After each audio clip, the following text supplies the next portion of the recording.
Bazooka. Confused ആയിട്ടുള്ളൊരു title name അല്ലേ bazooka. അതുപോലെ തന്നെ ഇതിന്റെ ഒരു കൺഫ്യൂസ്ഡ് ആയിട്ടുള്ള ഒരു സ്ക്രിപ്റ്റിംഗ് ഉണ്ട്. ആ കൺഫ്യൂസ്ഡ് ആയിട്ടുള്ള സ്ക്രിപ്റ്റിങ്ങിനെ മമ്മൂക്ക പൂർണ്ണമായിട്ടും വിശ്വസിച്ച് പുള്ളി ഇതിനകത്ത് ആ ക്യാരക്ടറാണ് ഉൾക്കൊണ്ട് ചെയ്ത്.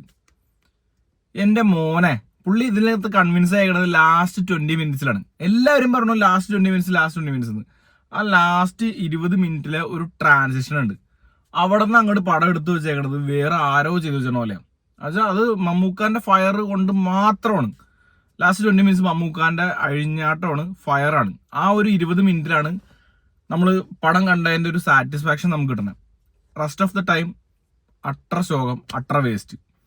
എനിക്ക് ഒരു സ്ഥലത്തും പടത്തിന് ഒരു കണക്ടിവിറ്റിയോ കൺവിൻസ്ഡ് ആവുകയോ ഒരു സാറ്റിസ്ഫാക്ഷൻ തരികയോ ഒരു ഫീല് കിട്ടണ്ടായിരുന്നില്ല. ഇതിന് തൊട്ട് മുമ്പുള്ള ഡൊമിനിക് കണ്ടപ്പോഴും എനിക്ക് ആ സെയിം പ്രശ്നം തന്നെ ഉണ്ടായിരുന്നു. ഇത് കണ്ടപ്പോഴും അപ്പൊ ഞാൻ വിചാരിച്ചു എന്താ പറ്റിയേ, ഇതെന്ത് മമ്മൂക്ക് ഇങ്ങനെ ചെയ്യാത്തതാണല്ലോ. പുള്ളി സ്ക്രിപ്റ്റ് സെലക്ട് ചെയ്തിട്ട് മാരെ സ്ക്രിപ്റ്റ് സെലക്ട് ചെയ്യും. അതായത് സ്ക്രിപ്റ്റ് സെലക്ഷൻ ബ്രില്യൻ്റ് ആണ്. പുള്ളി നോക്കി കണ്ടെടുത്ത് ചെയ്യുന്ന സാധനങ്ങളെല്ലാം ഭയങ്കര ഹെവി സാധനങ്ങളാണ്, ആർക്കും ഒരു പ്രചോദനം കിട്ടുന്ന സാധനങ്ങളാണ്. പക്ഷെ അത് സ്ക്രീനിലേക്ക് എത്തിക്കഴിയുമ്പോൾ നമുക്ക് ഒരു സാറ്റിസ്ഫാക്ഷൻ കിട്ടണല്ലോ. അതായിരുന്നു എനിക്ക് ഡൊമിനിക്കിലും തോന്നിയത്. ഈ പടത്തിന്റെ ഒരു സെക്കൻഡ് ഹാഫിൽ ലാസ്റ്റ് ഒരു 20 മിനിറ്റ്സിന് മുമ്പ് വരെ തോന്നിയത്.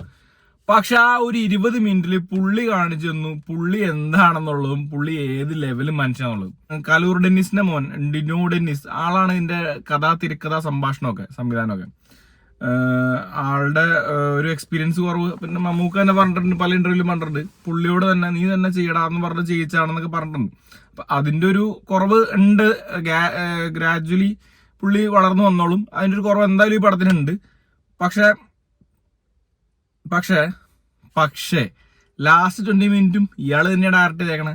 അവിടെയാണ് പറയണത് മമ്മൂക്ക എന്നുള്ളൊരു മെഗാസ്റ്റാറിന്റെ അഴിഞ്ഞാട്ടം ആ ഒരു 20 മിനിറ്റിലുണ്ട്. എന്റെ മോനെ, മറ്റേ ബ്രഹ്മയുഗത്തിൽ നിങ്ങൾ ഈ ഒരു അറ്റത്തുള്ള മമ്മൂട്ടിയെ കണ്ട് നിങ്ങൾ ഞെട്ടിയിരുന്നെങ്കിൽ ഈ പടത്തിൽ നിങ്ങൾ ഈ ഒരു അറ്റത്തുള്ള മമ്മൂക്കനെ കണ്ട് ഞെട്ടും, ഉറപ്പാണ്. ഗെയിമിംഗ് റിലേറ്റഡ് ഒരു ഹൈസ്റ്റ്, ഒരു തെഫ്റ്റ്, മീൻസ് ഒരു ഗെയിം റിലേറ്റഡ് സിനിമയാണ്.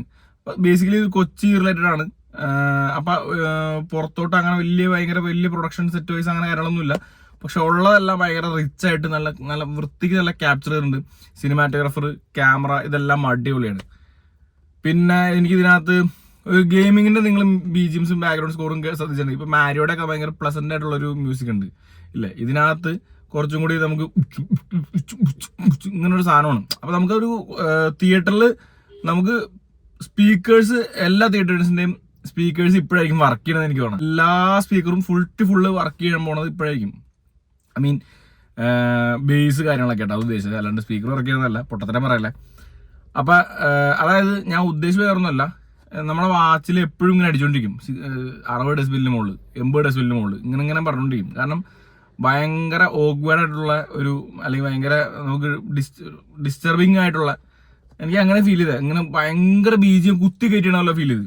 അത് ആവശ്യമുള്ളടത്ത് മാത്രം കൊടുത്തിട്ട് ബാക്കി കുറച്ച് ഒന്ന് ഇതാക്കിയിരുന്നെങ്കിൽ, പുള്ളി ബീജിയം വെച്ചിട്ട് പടത്തിനെ അങ്ങോട്ട് ഹൈപ്പ് ചെയ്യാൻ എനിക്ക് തോന്നിയ പോലെ എനിക്കൊരു ഫീൽ ഉണ്ട്. പരിധി കിട്ടുമ്പോൾ നമുക്കൊരു പ്രാന്ത് പിടിക്കും. കോസ്റ്റാഴ്സ് ആയിട്ടുള്ള ഗൗതം വാസുദേവ് മേനോൻ, പിന്നെ നമ്മുടെ ബിഗ് ബീല അവൻ, പിന്നെ അങ്ങനെ കുറെ പേരുണ്ട്, കുറെ കാര്യങ്ങളൊക്കെ ഉണ്ട്. പക്ഷെ അൾട്ടിമേറ്റ്ലി ഇതൊരു ഗൗതം വാസുദേവ് മേനോൻ മമ്മൂക്ക ഇവർ രണ്ടുപേരുടെയും കോംബോ. പടം ഒരു വൺ ടൈം വാച്ച്, ഒരു ആവറേജ് മൂവി ആയിട്ട് എനിക്ക് ഫീൽ ചെയ്തത്. പക്ഷെ ലാസ്റ്റ് 20 മിനിറ്റ്സ് ഒരു എക്സ്ട്രാ ആവറേജ്, ഒരു എക്സ്ട്രാ ബ്രില്യൻ മൂവി ആയിട്ടും ഫീൽ ചെയ്തു. അപ്പൊ എനിക്ക് അങ്ങനത്തെ ഒരു ഒപ്പീനിയനാണ്. എനിക്ക് പടം ഇഷ്ടപ്പെട്ടായിരുന്നു, പക്ഷെ സാറ്റിസ്ഫൈഡ് അല്ല. ഇഷ്ടപ്പെട്ടായിരുന്നു പക്ഷെ സാറ്റിസ്ഫൈഡ് അല്ല, കൺവിൻസ്ഡ് അല്ല, സാറ്റിസ്ഫൈഡ് അല്ല.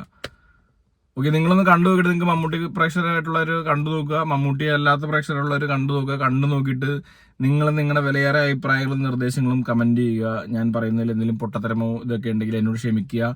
ഇത് എൻ്റെ മാത്രം ഉള്ള ഒരു ഒപ്പീനിയനാണ്. എനിക്ക് പടം ഇഷ്ടപ്പെട്ടോ ഇല്ലെന്ന് മാത്രമേ ഞാൻ പറഞ്ഞിട്ടുള്ളൂ. ബാക്കി എന്ത് പറഞ്ഞാലും സ്പോയിലർ ആവുന്നതുകൊണ്ട് ഞാനൊന്നും പറയുന്നില്ല. അപ്പോൾ പടം നിങ്ങൾ തിയേറ്ററിൽ പോയി തന്നെ വാച്ച് ചെയ്യുക. ബസൂക്ക.